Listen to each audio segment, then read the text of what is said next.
In today's video, I'm going to teach you how to create and set up an email signature in GoDaddy Webmail. If you want every email you send to look more professional and consistent, adding a signature is a simple but very useful step. A signature can include your name, job title, company details, and even a website link, so people instantly know who the message is from without you having to type that information every time. To get started, open your browser and go to email.godaddy.com.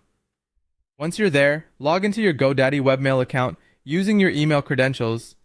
After you've signed in, give the page a moment to fully load so you can clearly see the main inbox interface. Next, look toward the top area of the screen for the gear icon, which opens your settings.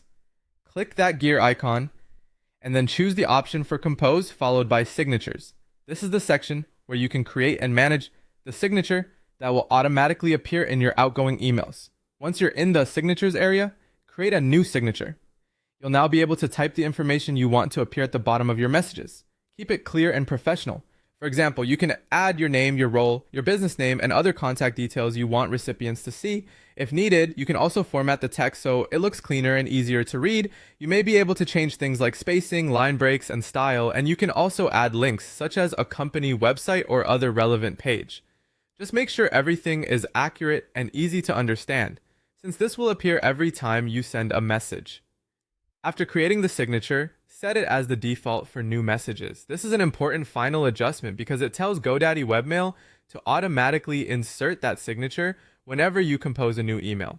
That way, you won't have to manually paste it in each time, which saves time and keeps your communication consistent. When everything looks the way you want, click Save. This confirms your changes and stores the signature in your account settings. And that's it. Your new email signature is now ready to use in GoDaddy Webmail. If you want, you can send yourself a quick test email afterward just to make sure the formatting, spacing, and links appear correctly. Thanks for watching, and I'll see you in the next video.